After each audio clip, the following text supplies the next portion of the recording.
하나님은 창조된 아담을 통해서 어떤 뜻을 이루시려고 하셨지만 아담이 죄를 범한 이후에 시간이 가면 갈수록 그 죄가 들어온 아담에게 들어온 죄의 증상이 점점 더 크게 인간들에게 자꾸만 나타나게 되는 것입니다. 몇 대 못 가서 그 증상이 다 드러났습니다.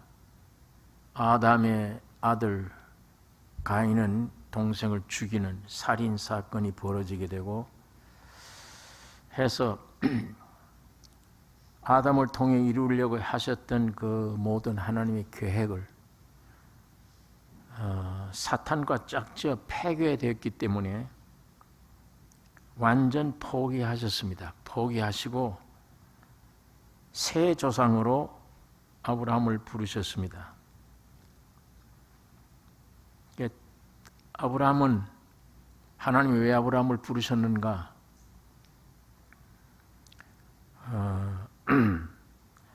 이 아브라함과 오늘 본문에 아브라함과 다윗의 자손 예수 그리스도의 세계라. 이 두 사람 아브라함과 다윗의 자손 예수 그리스도의 세계라. 이 아들을 주시기 위한 것입니다. 아브라함의 아들은 이삭입니다. 그러나 이삭은 그리스도의 예표입니다.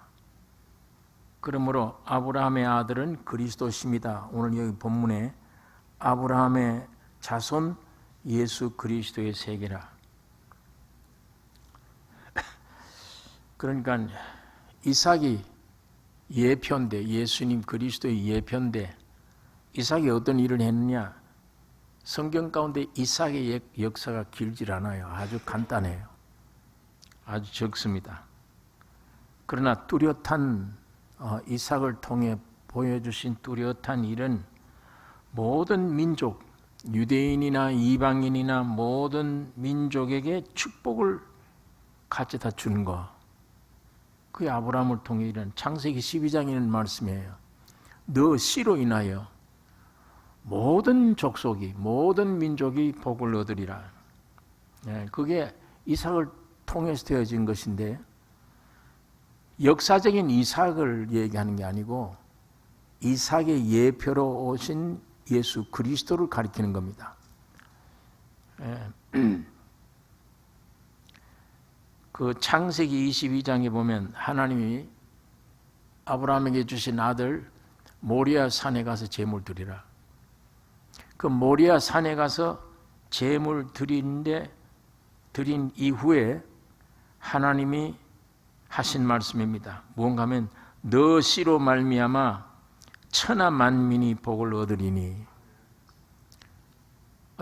제물 드리라고 그래서 아브라함이 가서 칼로 아이를 죽이려고 하니까 하나님이 못하게 해요. 이제야 내가 네가 나를 사랑하는 줄 알았도다. 그 대신 아까 조금 전에는 안 보였는데 양 한 마리가 뿔에 걸려있는 게 보입니다. 그 양을 잡아다가 대신 제물을 드리고 이삭은 구원해냈습니다.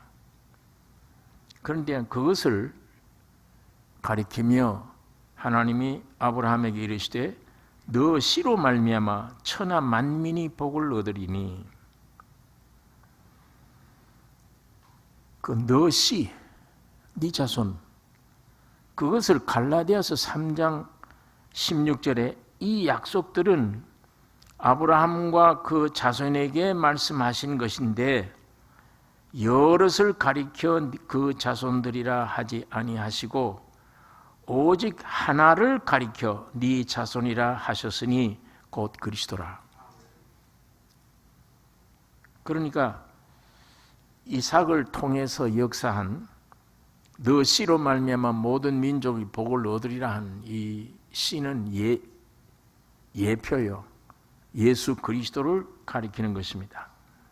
이게 이삭을 통해서 나타난 것이고, 두 번째는 아까 22장에는 말씀대로 죽이라고 그랬는데 정말 산에 데려가서 죽였어요. 칼을 떼고 죽인 아브라함의 믿음도 이삭의 믿음도 순종이에요. 완전히 죽음입니다.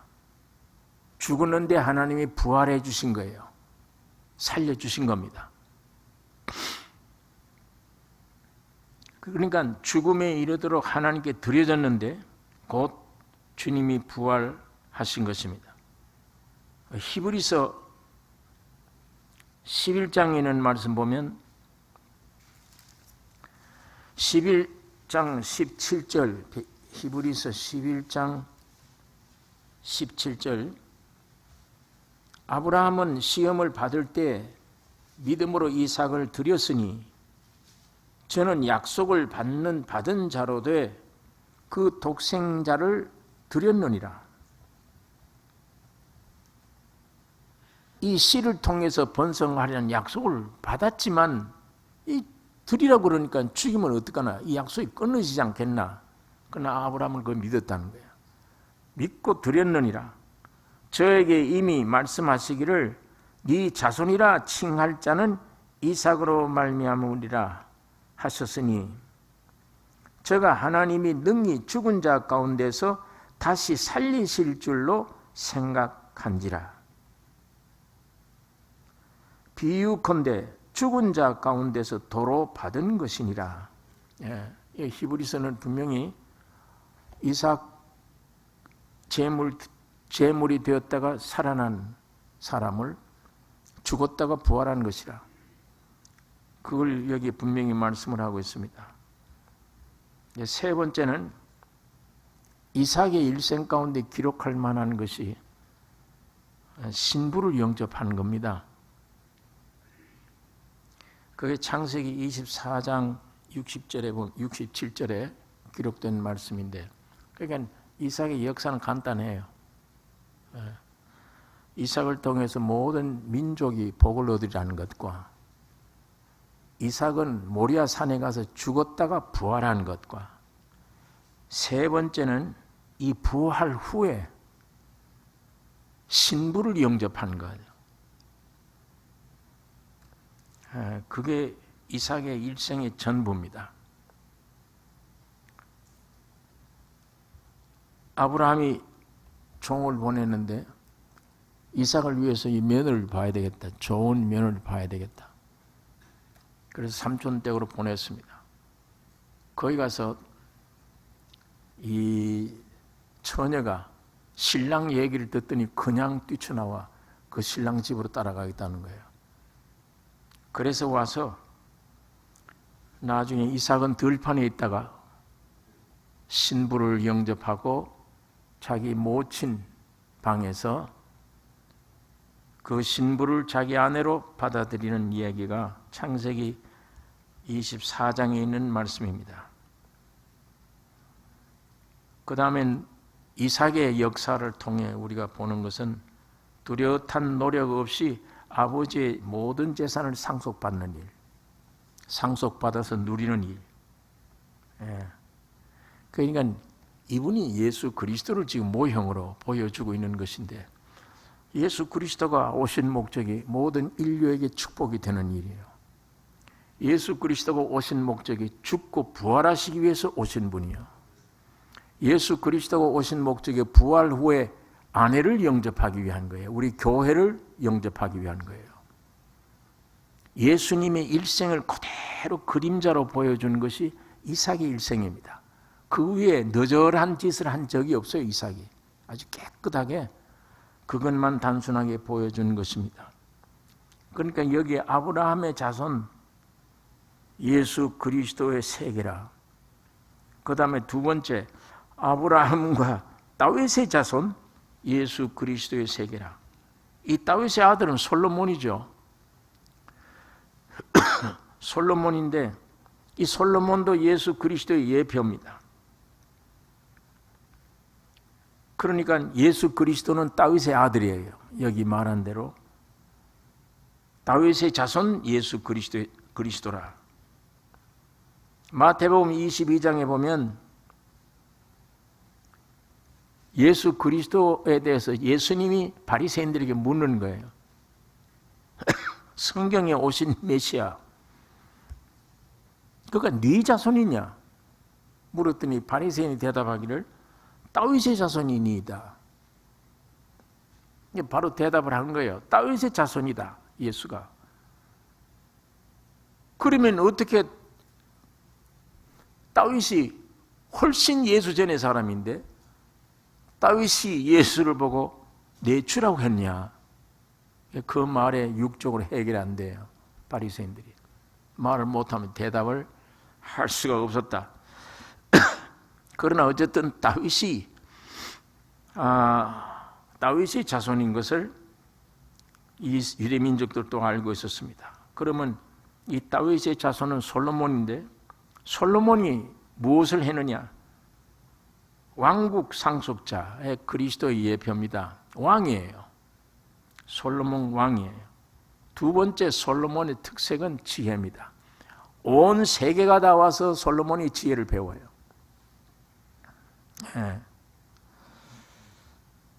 세 번째가 하나님의 성전 건축이 솔로몬 일생의 전부입니다. 이 세 가지 꼭 같이 예수 그리스도의 그림자예요. 예수의 일생을 솔로몬을 통해 보여준 게 예수님은 왕으로 세상에 오셨습니다. 뿐만 아니라 지혜자입니다. 참 지혜의 근본이에요. 그분만 진리입니다. 참이에요. 그걸 솔로몬이 모형으로 받아서 누리는 것입니다. 세 번째는 하나님의 성전 건축한 것처럼 하나님의 참 성전은 예수 그리스도예요. 하나님의 참 성전은 예수 그리스도뿐만 아니라 오늘 그가 십자가에 죽고 부활하심으로 여러분과 나를 지금 이렇게 불러서 하나님의 완전한 성전을 건축하고 있습니다. 그러니까 솔로몬을 보여준 그 모든 성전은 그림자요. 참 성전은 예수로 말미암아 이루어진 교회가 참 성전이에요. 그러니까 여기에 아브라함의 자손, 다윗의 자손, 예수 그리스도의 세계라. 이 아브라함의 아들이나 다윗의 아들은 둘 똑같이 성전 건축이며 아브라함의 아들 이삭은 신부를 영접하는 게 특색이며 그 신부가 곧 하나님의 성전이에요. 오늘 교회가 그리스도의 신부며 교회가 하나님의 성전이에요. 그러니까 마태는 이것을 알고 여기 아담을 빼버려요. 인류의 조상 아담을 빼고 그건 이미 실패된 아담이니까 부르신 사람들이 교회예요. 부르심 받은 사람들이 하나님의 왕국이고 천국입니다. 그러니까 천국을 다루는 말씀이 마태복음이에요. 요한복음은 예수 그리스도는 하나님이시다 이걸 증거한 것처럼 마태복음에는 왕국이다. 왕국 건설이다. 예수님 오신 목적이. 그러니까 여기에는 아담부터가 아니고 아브라함부터예요. 부르심 받은 아브라함부터. 그게 부르셨다. 그게 곧 왕국이며 그리스도의 몸이며 교회입니다. 교회는 그러니까 원문의 에클레시아라고 그럽니다. 부름을 받은 자들이 모인 모임. 그게 아브라함의 후손들입니다. 그러니까 그리스도가 왕국을 위해 오셨고 그리스도가 세상에 오셔서 죽고 부활하셔서 모든 인류의 축복이 되셨고 하나님의 집을 건축하고 계시고 장차 영원한 신부를 영접하기 위해 주님 오십니다. 자, 그런데 이런 귀중한 축복, 하나님의 목적, 뜻을 완성하기 위해서 하나님이 아브라함을 부르셨습니다. 부르셨는데 타락한 인간의 힘이 아닌 믿음으로만 사는 족속으로 부르셨습니다. 아브라함을 부르신 이 아브라함은 믿음의 조상인데 믿음이란 자기가 인간이 가지고 있는 어떤 힘이나 생각이나 생명이나 모든 것이 불완전하기 때문에 이게 온전하지 못하기 때문에 어떤 절대자이신 상대방을 믿는 믿음으로만 이루어지기 위해서 부르심 받은 사람들입니다. 부르신 사람들의 삶은 믿음입니다. 믿음 없으면, 부르심 받은 사람들이 믿음 없으면 살아갈 수가 없는 것입니다. 그렇기 때문에 누구든지 그리스도 예수를 믿는 자는 아브라함의 아들이라 이렇게 성경은 말합니다. 예수 그리스도를 믿는 자, 아브라함의 아들이라. 지금 유대인들은 예표의 자손들이지만 구원 얻은 오늘 교회가 참 유대인이에요. 정말 이스라엘이에요. 로마서 2장에도 사도 바울이 그 말을 했는데 표면적 유대인이 유대인이 아니요, 이면적 유대인이 유대인이라. 아브라함처럼 참 산 믿음을 가진 자라야 아브라함의 후손이에요. 예. 그러면 지금 아브라함의 육적 후손이라는 저 사람들이 믿음을 가지고 있느냐? 지금 믿음의 세계에 안 들어와요.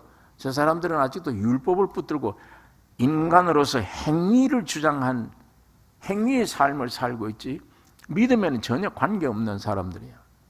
믿음이 없으면 그리스도는 관계가 없어요. 믿음 없으면. 그건 오늘 이 시대도 마찬가지입니다. 내 행위를 믿는 사람은 틀림없이 그 안에 믿음이 없어요. 내 행위를 포기하는 사람은 믿음 없으면 살 수가 없어요. 믿음으로는 살아야 되는 거니까. 운동 선수들에게 코치들이 맨날 부탁하는 게 힘 빼라, 힘 빼. 이 3분간 싸우다가 코치들이 뒤에서 하는 대화 보면 너 왜 팔에 그렇게 힘을 주고 있냐? 이 어깨를 주무르 주면서 이거 봐라. 이 어깨에 힘이 이렇게 들어가서 어떻게 싸울 수 있냐? 이 어깨에 힘이 들어가면 자율적인 것, 자연스럽지 못하다. 그 말은 팔다리 모든 힘이 다 모아져서 이 손에 다 모아야 되는데 그게 안 된다는 거예요. 힘이 여기 들어가면. 요 팔 힘만 가지고 싸운대요. 힘 들어간 사람은 요 팔 힘만. 그러니까 요 팔 힘만 가지고 싸우는 사람은 그 펀치가 뭐 대단할 수가 없죠. 양발을 벌어서 온 다리에서부터 온 전신의 힘을 모아서 여기다가 실어준 힘이라야 한 방에 떨어질 텐데, 그 온 몸을 힘을 모을 수 있는 힘은 힘이 빠졌을 때 자율적으로 그렇게 된대요. 그러니까 운동선수들에게 항상 힘 빼라고 그래요. 운동선수에게뿐 아닙니다. 그림 그리는 화가에도 물어보면 그 얘기를 해요. 내가 이번에 꼭 입선해야 돼. 이겨야 돼. 그거 해가지고 입선 탄 적이 없대요. 그거 힘 넣어가지고 그림 그려서 우승한 적이 없대요. 완전히 힘 빠져 자연을 돌아가야 돼. 백지로. 아무것도 나는 바라는 게 없다. 이런 상태로 그림을 그릴 때에 그림이 된다는 거예요. 바둑 두는 사람도 꼭 같은 얘기를 해요. 한번 그 바둑 구단 사람들이 모여서 인터뷰하는데 보니까 그 얘기예요. 내가 이번에 이거 일본 한일 바둑 대회인데 이거 이번에 꼭 이겨야 되는데 한국 사람들이 너무 주목하니까 저 사람이 이번에 이겨야 된다. 그게 짐이 된 거예요. 그러니까 꼭 이겨야 되겠다, 이겨야 되겠다. 엉뚱한 생각이 와서 힘을 바짝 줬는데 안 되잖아요, 그렇게 하면. 그러니까 완전 포기 상태. 아무것도 할 수 없다는 상태. 제로에 들어가기만 하면 이긴대요. 어디서 수가 나오는지. 그건 설교자에게도 마찬가지입니다. 오늘 저희가 설교 잘해야지. 벌써 틀렸습니다. 그 힘이 들어가면. 어느 정도, 어느 상태, 포기 상태에 들어갔을 때 아무것도 할 수 없습니다. 말로만 아니요. 정말로. 그게 하루아침에 안 되죠. 그게 훈련이 돼야 되니까. 어떻게 훈련을? 십자가의 죽음이란 매일 죽음 안에 경험한 훈련. 그거 나라는 걸 포기하고 있을 때 없구나. 십자가란 없는 것이다. 내가 없는 거구나. 그게 훈련이 되고 훈련이 되고 훈련이 되어졌을 때 자연스러움이 되죠. 그게 아주 훈련이 잘 돼갈 때 정말 자연스러워요. 큰 집회를 앞두고도 자연스러워요. 내가 하는 게 아니니까. 내가 하면 망치니까. 알아요, 그걸. 이 자연스러움 속에 시간이 되면 입을 열기 시작하면 주님이 말씀 주시는 걸 경험하게 돼요. 그때 아멘이 돼요. 본인도 듣고 아멘하는 거예요. 왜? 내가 예상했던 말이 아니니까. 참 신비스러워요. 이 신비스러운 겁니다. 인생의 최대의 목적, 축복이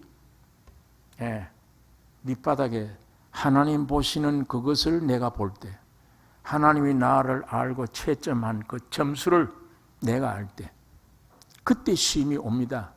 쉼이 와요. 여기에 형제들아, 육체를 따라 지혜 있는 자가 여기 많지 아니하며 문벌 좋은 자가 많지 아니하다 하는 이 모든 근원은 완전히 아무것도 아닌 존재, 그런 존재, 선악과 따먹고 정령 죽으리라고 하는 부류에 속한 존재입니다. 죽음밖에는 내게 없어요. 결론이. 왜 죽어야 되느냐? 벌쩍 살만한 사람을 죽으라는 말이 아니에요. 죽일 수밖에 없는 존재이기 때문에 죽이는 거예요. 십자가에 죽일 수밖에 없는 썩은 존재이기 때문에 주님이 죽이는 것이지.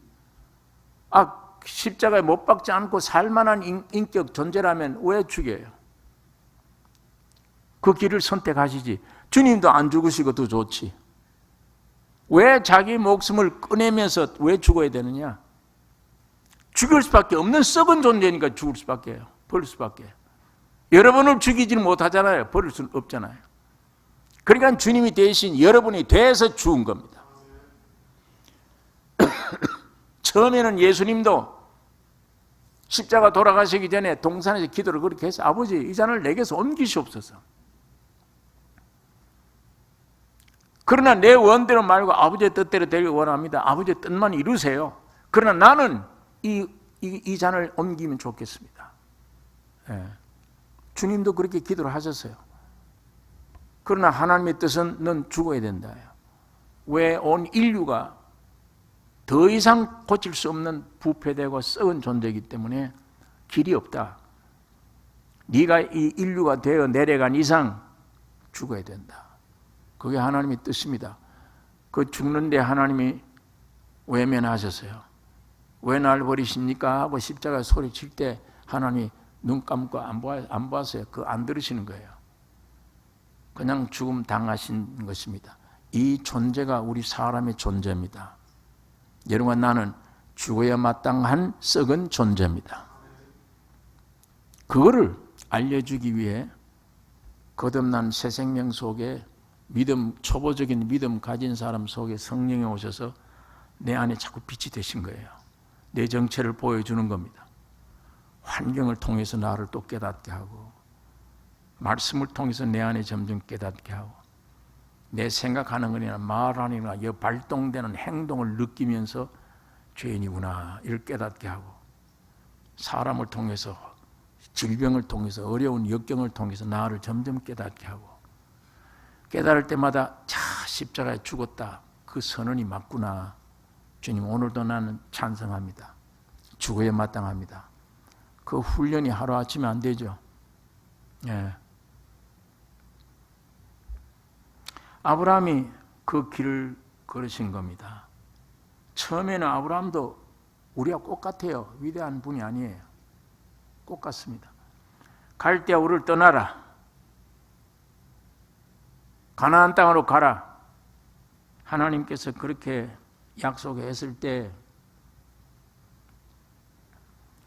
아브라함은 안 돼요, 혼자. 아비 집을 떠나라 했는데, 아비 집이 아니 아버지 다 데려갔지. 아버지 조카 다 데리고 하란에 갔는데 잊어버린 거예요. 가나안 땅에 가는 걸. 그것마저 잊어버렸어요. 그래서 거기서 하나님 아버지를 쳤습니다. 아버지 세상 죽었어요. 그 가정의 죽음이 고통이 당하자 그때 아브라함이 가야지. 죽어야만 움직입니다. 사람이 이 내 안에 있어도 신앙 경험에 내 안에 있는 어떤 것들이 죽어야만 순종이 돼요. 움직이지 아니면 자꾸 그 자리에 머물러 버리니까 은혜를 받았는데도 그 자리에 머물러요. 자꾸만.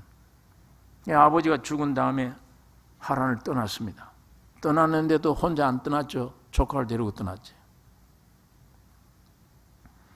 하나님이 본토 친척 아비 집을 떠나라 하는 것은 홀로 가라는 얘기예요. 뭘 의지하고 가지 마라. 뭘 데려가지 말라. 그런데 줄줄 데려가다 아버지 잃어버리고 조카를 겨우 데려갔어요.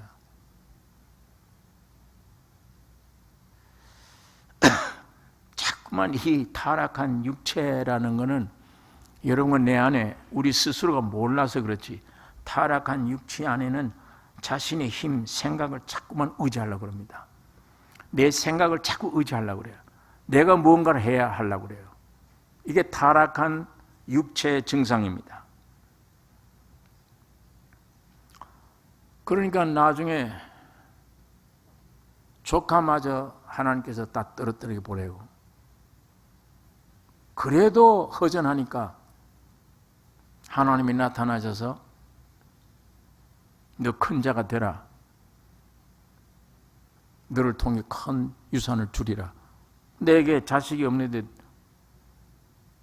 네 몸에서 날 자가 있다. 예, 내 주소온 엘리에셀, 내 저거 의지합니다. 그건 네 자손이 아니라 네 몸에서 나야 된다. 그 말 듣자마자 아내가 와서 또 꼬인 거예요. 하나님의 뜻을 이루라. 이루려면 나도 지금 건강하지 않고 당신도 늙었는데 내 처벌들에다가 아들을 봐라. 그 아브라함이 가보니까 하나님께서 네 몸에서 날 자라 했는데 부인 보니까 뭐 틀렸어요. 자기도 자신이 없어 아직은. 그러니까 처벌들에다가 이스마엘 낳았습니다. 이스마엘을 하나님의 뜻 가운데 되는 줄 알았어요. 그랬더니 하나님이 대노합니다. 버리라, 쫓아내라 그걸. 내가 네게 아들 네 몸에서 난다는 말은 나와 너에게 약속한 약속 말씀 때문에 되는 거다. 말씀으로 되는 거다. 네 육으로 되는 게 아니야. 네 육으로 만든 아이가 아니야. 약속의 말씀이 들어가서 만들어진 아이. 믿음으로 생산된 아이. 말씀 따라 된 아이. 그러니까 이스마엘을 버리라. 굉장한 고통입니다. 하나님의 뜻을 이루려고 했던 겁니다. 그게 다른 사람을 위한 게 아니에요. 하나님을 기쁘시게 하려고 제사를 드리러 간 게 가인 제사예요. 하나님을 기쁘게 하려고. 타락한 인간 존재의 힘으로 하나님을 기쁘게 하려고 하는 것 하나님이 아주 가정되게 생각하는 거예요. 타락한 인간 편에서는 우리가 노력해서 하나님을 기쁘게 하면 되지 않느냐? 그게 아주 그럴듯한 생각입니다. 많은 사람들이 거기에 쏘가 있는 거예요. 내 힘으로 하나님을 기쁘게 해야지. 그게 가인의 제사입니다. 예. 하나님은 그거 원치 않아요. 너가 나를 떠났지 않냐 이렇게. 네가 나를 떠났어. 선이 다른 선이야. 나는 이 선인데 너는 이쪽 선이야. 예? 여기서 이 위치에서 나를 기쁘게 하려고?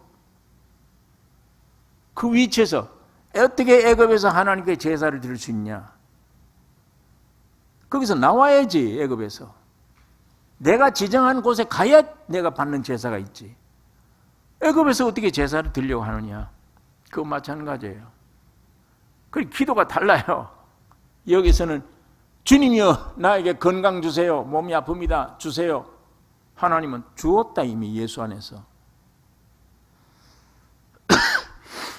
죄사함도 건강도 다 주었다. 이젠 줄 거 없지 않느냐? 아들마저 주었다 이제 다. 그런데 여기는 못 받았습니다. 나에게 건강 주세요. 이 축복 주세요. 저 축복. 밤낮 기도해봐야 안 되잖아요. 이 평행을 달리는데 위치가 옮겨져야 돼요. 이쪽 위치로 와야 됩니다. 예. 이쪽 위치로 오면 주셨구나 이미.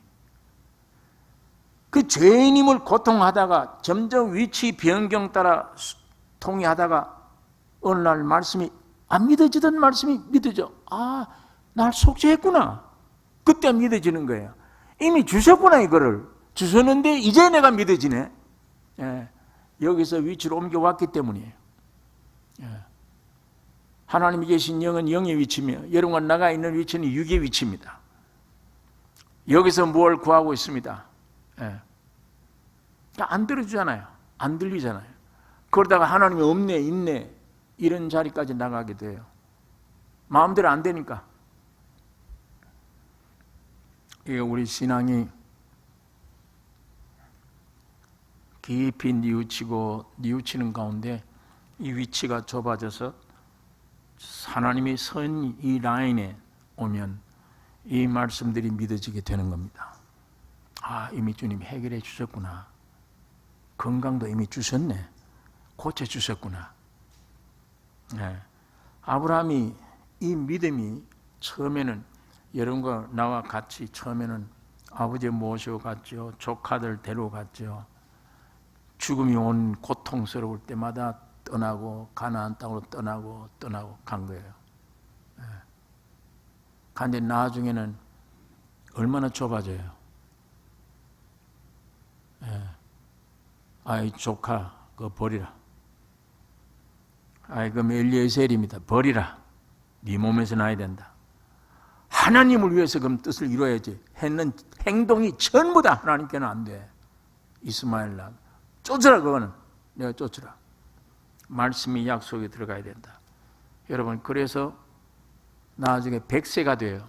아무것도 할 수 없다. 그럴 때 육으로는 부인도 안 돼요. 경이 다 끊어져 없고 남편도 안 돼요. 아이를 못 낳아요. 육적으로 세상적으로 완전히 불가능해요.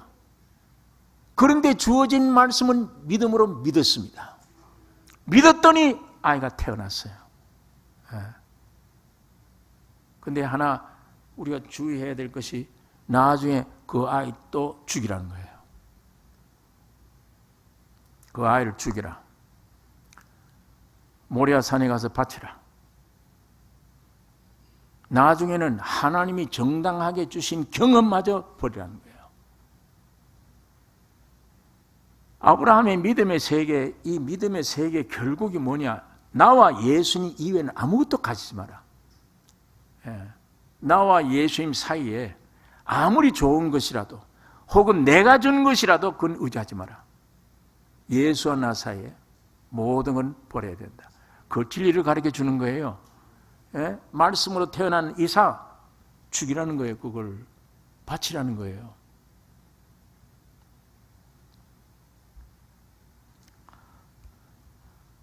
아브라함이 처음에 이걸 믿음 초기에 믿었더니 의롭다 함을 받았습니다. 그러나 이제 속에 그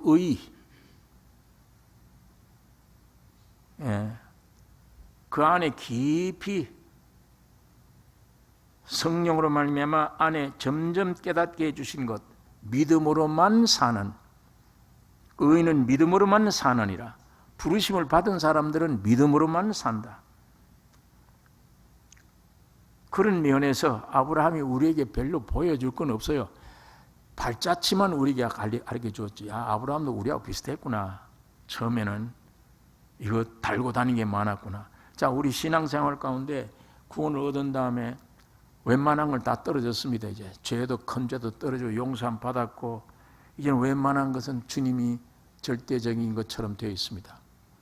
그런데 세밀한 빛 가운데 들어가면 많아요. 숨겨진 게. 혹은 육의 세계에서 있는 게 아니라면 하나님의 약속으로 되신 이삭 받은 세계, 그 세계라 할지라도 하나님은 그걸 버리라는데, 죽이라는데, 그걸 정정당당하게 하나님이 주신 것인데도 그래요. 어제 내가 놀라운 경험을 했다. 주님을 경험하는 거. 경험을 해서 이만한 위치를 내가 확보했는데 그것도 버리라는 거예요. 그건 그때뿐이야. 어제뿐이야. 오늘 이 시간에는 또 그것도 버리라. 그런 것들 버림으로 점점 예수와 나와의 관계. 야, 이걸 우리가 압니다. 본인들이 확실히 거듭난 사람들을 측정해요. 야, 그렇지. 아직도 내가 이런 것들을 의지하고 있구나. 본인들이 알아요. 예. 죄도 아닙니다. 육적으로는 정상적인 것이에요. 귀중할 수도 있습니다. 그런데도 주님은 그걸 버리라는 거예요. 예. 그 말이 옳을 때가 있습니다. 시간이 좀 지나면 그래, 그것도 나를 우상화시키더라. 잘 버렸다. 버려야지. 예. 점점 주님은 주님 한 분으로, 단 주님 한 분으로만 만족하기를 원하십니다. 이야, 그러면 참 어떻게 사나 아니에요. 그렇게 되어진 사람들에게 그 안에 계신 주님은 그 사람에게 필요한 만유가 되십니다. 모든 것 되세요. 지혜가 되죠. 능력이 되죠. 내 지혜라는 것은 이건 껍데기 지혜, 쓸데없는 거예요. 내가 죽은 다음에 주님이 내게 나타나서 그 시간에 주신 지혜는 초월된 지혜입니다. 육으로 상상할 수 없는 지혜예요. 그때 능력은 세상 어떤 것도 물리칠 수 있는 능력이에요. 자, 이걸 경험을 하게 되니까 그때 그게 와야 경험이 되지. 그 예수님의 것이 내 경험이 되는 거예요. 그때가. 만약 그게 아니라면 예수님은 그 능력이 내게 능력을 맛을 안 보여줄 거 아니에요. 그걸 버리는 순간에 능력도 내 것이 되고 모든 것도 내 것 되고 아무리 귀중해도 그걸 내가 믿는 거 아니에요. 또 버리고 또 버리고 어제 그 좋은 경험, 그 능력도 내 믿음의 대상은 아니에요. 점점 버리고 주님 한 분만, 주님 한 분. 나의 모든 것 되십니다. 내 평생 살아가는 동안에 나의 필요한 모든 것 되시는 주님이십니다. 오늘 우리가 이 주님을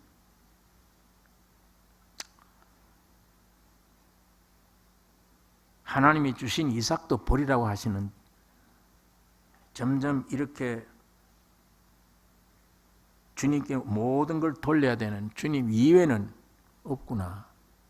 예. 여러분, 그 신앙으로 우리가 점점 들어가면 참 복된 신앙입니다. 그 주님이 내 안에 있는 그게 아브라함과의 약속한 약속이에요. 아브라함에게 주시기를 원했던 약속, 계약, 구약, 신약, 약속이 그겁니다. 하나님이 내가 되어서 사람이 되어서 죽으시고 부활하여 내 안에 들어오시려고 영으로 오셔서 내 안에 들어오셨다.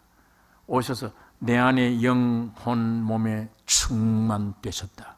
모든 것 되셨다. 그게 큰 약속 중에 약속이며 축복의 전부입니다. 그것이 온전히 예수 그리스도의 형상을 이루는 것입니다. 육이니까 그렇지 뭘 소유하는 게 중요한 게 아니에요. 육으로도 그렇죠. 소유하면 오늘 내가 죽으면 소유가 무슨 소유, 뭐가 귀중해요. 이 세상엔 소유로 따지잖아요. 사람끼리 대할 때 저 사람 인격을 가지고 안 따져요. 얼마나 소유했느냐, 재주를 얼마나 가지느냐, 학문을 얼마나 가지느냐, 세상의 경험을 얼마나 가지느냐, 그게 다 소유물이니까. 배워서 얼마만큼 글을 아느냐, 사람 다루는 재주를 얼마나 가졌느냐, 물질을 얼마나 가졌느냐, 그게 소유물들이에요. 그걸 가지고 따져요. 세상은. 사람 사이에도 하나님의 형상인 본질을 가지고 따지는 게 아니고, 그러나 이제 예수 그리스도로 말미암아 이 십자가의 죽음을 통해 다 털어버리면 어떤 소유가 아니잖아요. 내 안에는 예수, 저 안에는 예수로 만나 충만된, 여기에 주님이 나의 모든 것 되시고 모든 소유 되시고 모든 것 되세요. 그러니까 그게 만일 교회라면 교회가 천국 아닙니까? 사회 옆에 있는 교인들 따져도 소유를 안 따지니까, 있건 없건이 관계가 없으니까 지식이 있고 없고의 문제가 아니에요. 돈이 있고 없고 문제가 아니잖아요. 오직 예수 안에 생명이 예수로 충만하냐, 그것만 남아있는 거예요. 그것만.